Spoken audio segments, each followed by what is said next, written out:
Hello दोस्तों, मैं doctor Haider, आप सभी का पंचकर्म ज्ञान में स्वागत है। आज इस लेक्चर वीडियो में हम बात करेंगे कि पंचकर्म का क्या महत्व है। आज का हमारा टॉपिक है पंचकर्म का महत्व। पंचकर्म से स्वस्थ व्यक्ति का रक्षा भी होता है और व्याधि का शमन भी होता है। यानी कि इसका दो प्रयोजन है, स्वास्थ्य की रक्षा करना और व्याधि का शमन करना। पंचकर्म का क्षेत्र व्यापक है। व्यापक का अर्थ होता है ब्रॉड, मतलब इसका जो क्षेत्र है, इसका महत्व बहुत ही ब्रॉड में है, बहुत बड़ा है। प्रधानतः निम्नलिखित क्षेत्रों में पंचकर्म का महत्वपूर्ण भूमिका है। तो पहले हम लोग जानते हैं कि दिनचर्या में पंचकर्म का क्या महत्व है। दिनचर्या में अभ्यंग, उद्वर्तन, मूर्धा तैल, प्रतिमर्श नस्य का सेवन प्रतिदिन बताया गया है। उद्वर्तन दो तरह का होता है, उद्घर्षण और उत्सादन। उद्घर्षण यानी सूखे पाउडर को शरीर पर घसने की प्रक्रिया को हम लोग उद्घर्षण बोलते हैं। और उत्सादन यानी सूखे पाउडर को स्नेह में मिलाकर अगर लगाया जाता है तो उसको हम लोग बोलते हैं उत्सादन, यानी कॉमन भाषा में इसको हम लोग उबटन भी बोलते हैं। इसके बाद है मूर्धा तैल। मूर्धा तैल का अर्थ होता है सिर पर तेल लगाना। सिर पर तेल लगाने की 4 विधि वाग्भट ने बताया है। शिरो अभ्यंग, शिरो पीचू, शिरो परिसेक और शिरो बस्ती। शिरो परिसेक को शिरोधारा भी कहा जाता है।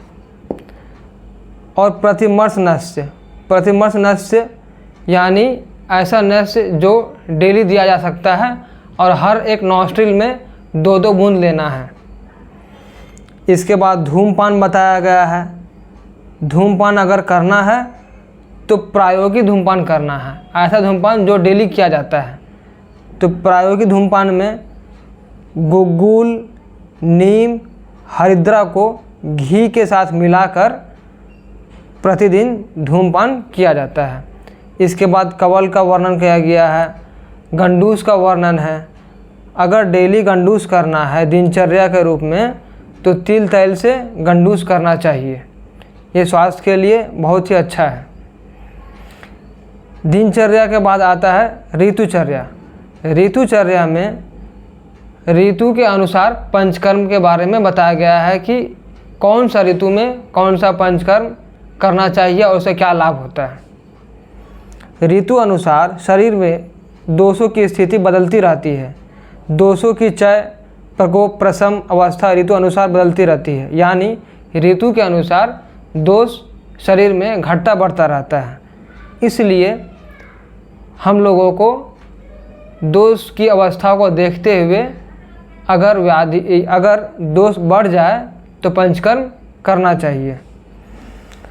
इस काल में जिस दोषों का प्राधान्य हो उस दोष की व्याधि का संक्रमण होने की संभावना अधिक होती है। प्रतिरोधात्मक एवं स्वास्थ्य रक्षणार्थ पंचकर्म करने चाहिए।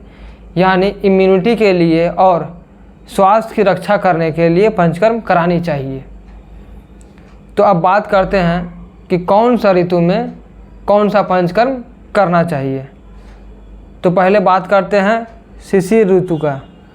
शिशिर ऋतु में बहुत ठंड पड़ती है, इसलिए इस मौसम में ठंड के दुष्प्रभाव से बचने के लिए अभ्यंग, उत्सादन, मूर्धा तैल का प्रयोग करेंगे। अभ्यंग के बाद उत्सादन मेनली हम लोग किससे करते हैं? पाउडर और स्नेह से। इसके बाद आते हैं वसंत ऋतु में। वसंत ऋतु में कफ का प्राधान्य होता है, कफ बढ़ जाता है। इसलिए ऐसा ट्रीटमेंट करना है, ऐसा पंचकर्म करना है जिससे कफ का प्रशमन हो। तो कफ का प्रशमन करने के लिए सबसे अच्छा वमन है।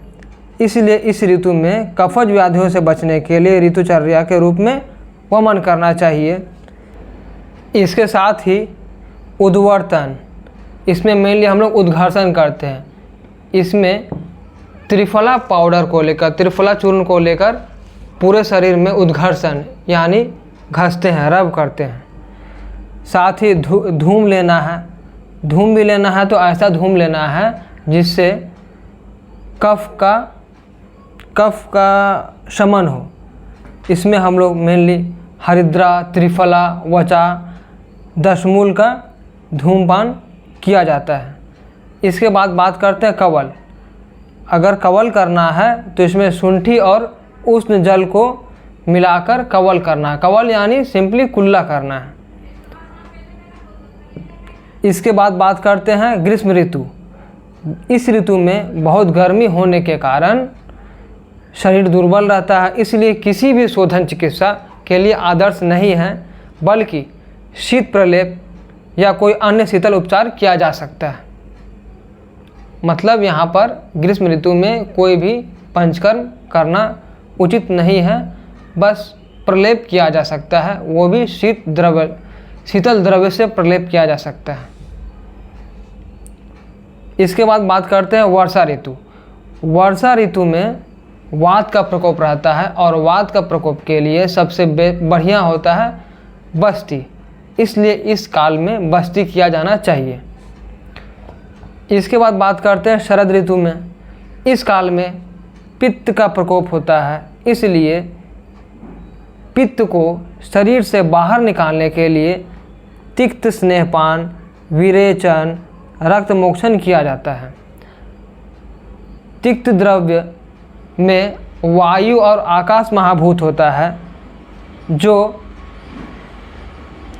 पित्त के उष्ण गुण को कम कर देता है। वायु का जो शीतल गुण है वो पित्त का उष्ण गुण को कम कर देता है, जिससे पित्त का शमन होता है। इसके बाद विरेचन है और रक्त मोक्षण, ये दोनों भी पित्त को कम करता है। इसके बाद अगला ऋतु है हेमंत ऋतु। इस ऋतु में मूर्धा तैल, जो पहले ही बताया जा चुका है, मूर्धा तैल, अभ्यंग, जंताक स्वेद। जंताक स्वेद एक तरह का साग्नि स्वेद है, जिसका वर्णन चरक में कर चुका है, किया जा चुका है। इसके बाद उष्ण सदन। उष्ण सदन यानी बंद गर्म कमरे में रहना। आतप स्वेद। आतप स्वेद यानी सनलाइट में रहना होता है। अभी तक तो दिनचर्या और ऋतुचर्या का पंचकर्म का क्या महत्व है यह जाने हैं। अब जानेंगे कि डिजीज़ कंडीशन में पंचकर्म का क्या महत्व है। तो बहुदोष में पंचकर्म। बहुदोष, बहुत सारे ऐसे डिजीज़ हैं जिसमें दोष बहुत ज़्यादा ही बढ़े रहते हैं, जैसे प्रमेह, कुष्ठ, स्थौल्य जैसी व्याधियों में सर्वप्रथम दोषों का निर्हरण करना चाहिए। दोषों को, जो बढ़े हुए दोष है उसको पहले हम लोग बाहर निकालेंगे, इसलिए बहुदोष व्याधियों में पंचकर्म आवश्यक है। ऐसी व्याधियों में आचार्य ने दोष को बार बार शोधन करने का उपदेश दिया है, और आचार्य ने एक अच्छा एग्जाम्पल देकर समझाया है कि जैसे तालाब को शुष्क करने के लिए, तालाब को सूखा करने के लिए उसके बाउंड्री को, उसके मेड़ को तोड़कर जल को बाहर कर दिया जाता है और फिर गीला तालाब को आतप से यानी सनलाइट से सुखाया जाता है, तब तालाब सूख जाता है। इसी तरह पंचकर्म में अगर दोष बहुत ज़्यादा ही बढ़ चुका है तो इसमें हम लोग पहले पंचकर्म करके बढ़े हुए दोष को बाहर कर देंगे। उसके बाद शेष जो बचे हुए दोष है उसको हम लोग शमन चिकित्सा से दोष को शांत करेंगे।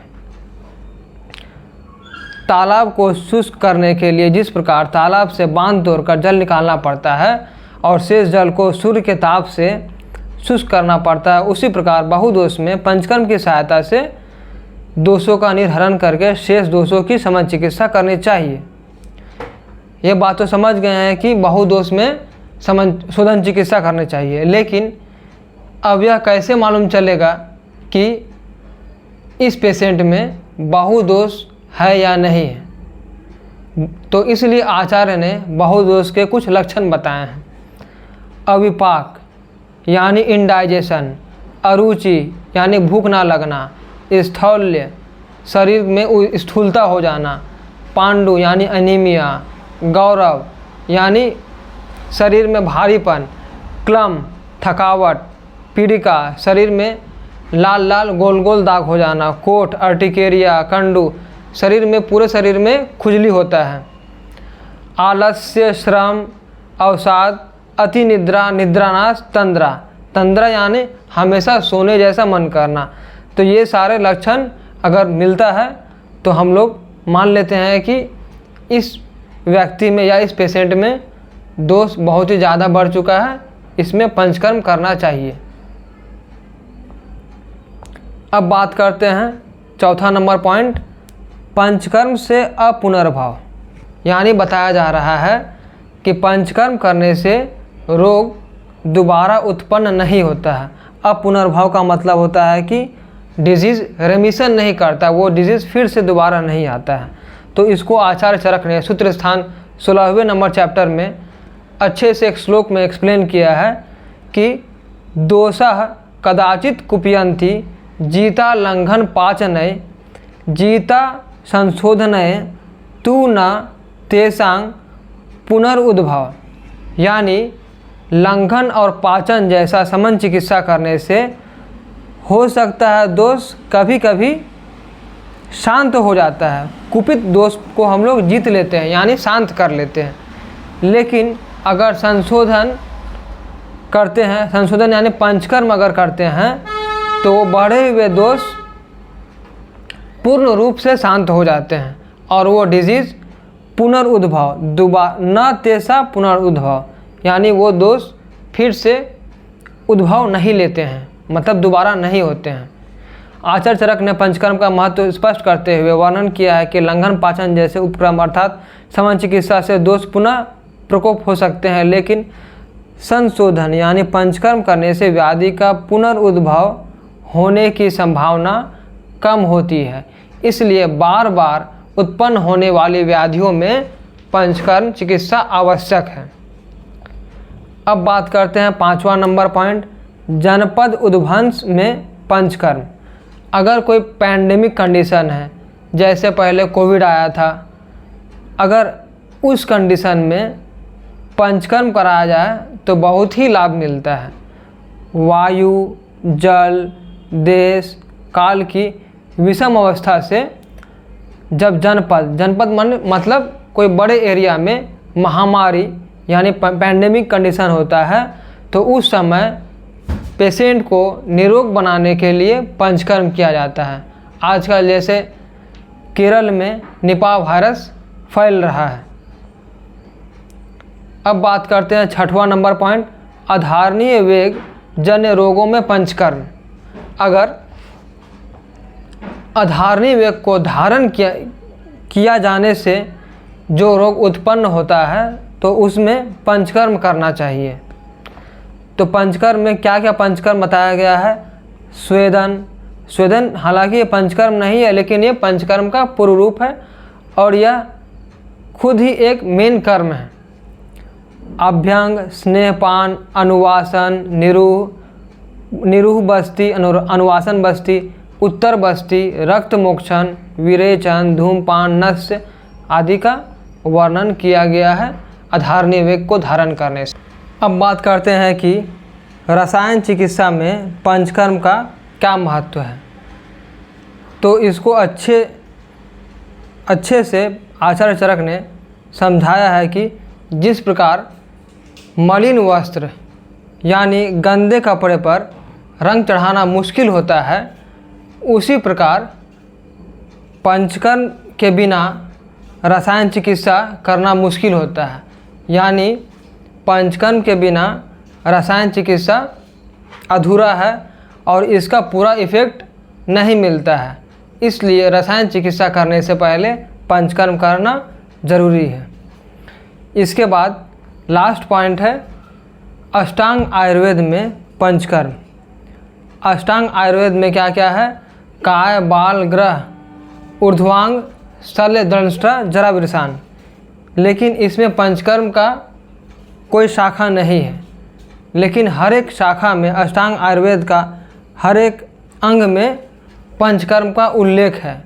यानी कि आयुर्वेद के हर एक ब्रांच में पंचकर्म के बारे में उल्लेख किया गया है और बताया गया है। विष चिकित्सा, ग्रह चिकित्सा, बाल चिकित्सा, शल्य चिकित्सा, ऊर्ध्वजत्रुगत चिकित्सा, यानी INT तक सारे में पंचकर्म का अच्छे से वर्णन किया गया है। इन सब अंगों में पंचकर्म के बिना चिकित्सा परिपूर्ण नहीं है। यानी पंचकर्म के बिना अष्टांग आयुर्वेद का कोई महत्व नहीं है।